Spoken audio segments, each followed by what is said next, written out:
You'll be happy to know this is your last video little lecture before your next project, which is the photo restoration one. So I should be, hopefully, have remembered to attach this slide presentation along with the video link so that if you want to go through the slide presentation on your own and watch some of these embedded videos, you can.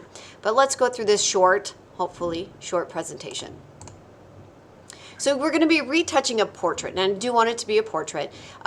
If you have a little bit of time and you have worked your way ahead, or if you're wanting to go back, I have embedded a video in here from one of my favorite photographers, Peter McKinnon, and he does a great job of showing you exactly how a photographer can use Photoshop to make a good picture, an excellent picture. He just does a really good job. He does use a slightly different version of Photoshop, and he does things slightly different, but a lot of the things are going to look really, really familiar. Like he's going to replace a color. He's going to fix the levels. You know, he's going to talk about the histogram a little bit. So it's just him showing you his process and how he edits photos. And every photography has their own little style in which they edit using these eight steps, but it is good. So that's in there for those of you guys who want to geek out on that.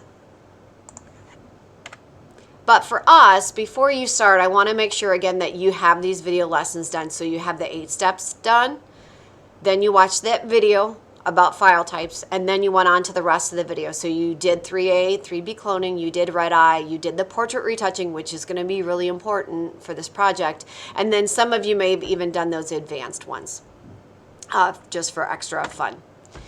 So the criteria for the project is you have to do a retouch of a portrait, which means a picture of a person or people.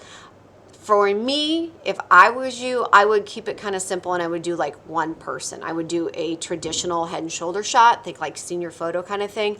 But if you want to do more than one, you can, or more than one person or a full body, that's up to you. All right. You are going to be working with duplicate layers. So I'm going to be looking for that. So it will be a PSD file. It's not going to be a JPEG because we're going to put layers in there that will convert it to a PSD file.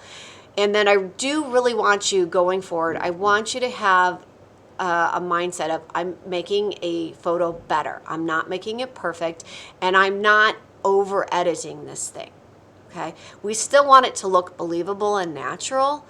We don't want it to look like we photoshopped it. In other words, if you're really good at this, it shouldn't look like somebody did any editing at all. If it looks really edited, you did a bad job, okay? I want you to be a Photoshop ninja. In and out, nice and quiet, nobody knows you were there, okay? With this, you will also have to remove an object and replace the color. And it's really important, that's why I put it in yellow. You need to do these two things, remove an object and replace the color, before you do your copy layer. And you will do a copy layer, I'm gonna explain that in just a second. That should be, you know, ding, ding, ding. I know what she's talking about. That was in the portrait lesson. But you need to replace something. You need to replace the color. So you got to do that before you make that duplicate layer. Okay?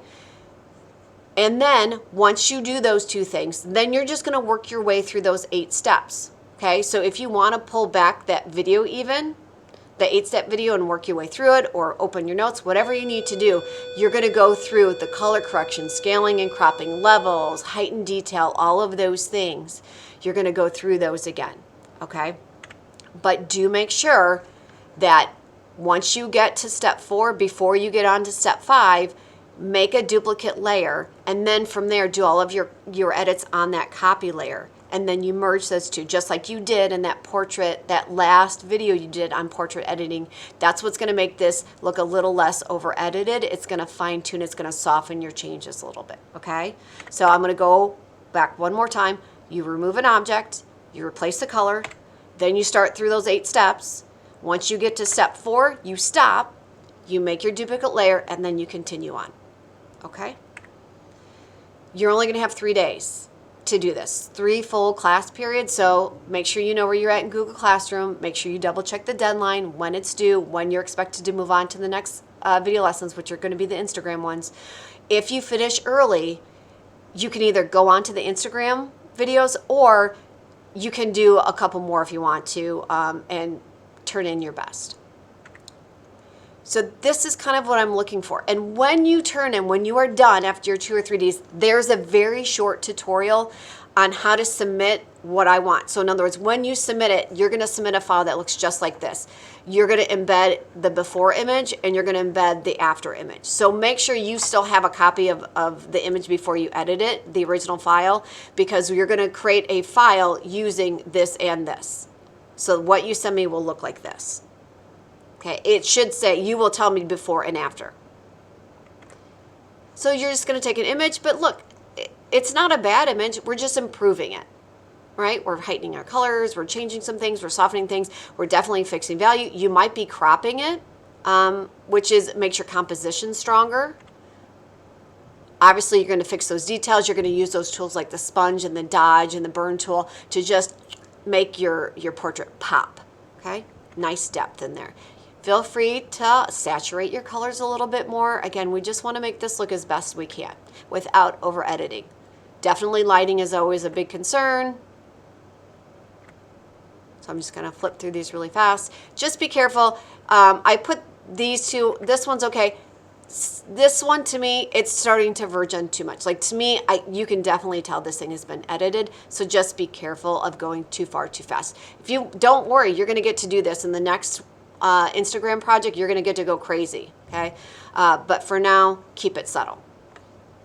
If you have any questions before you start, make sure you call me over, but that's what I'm looking for.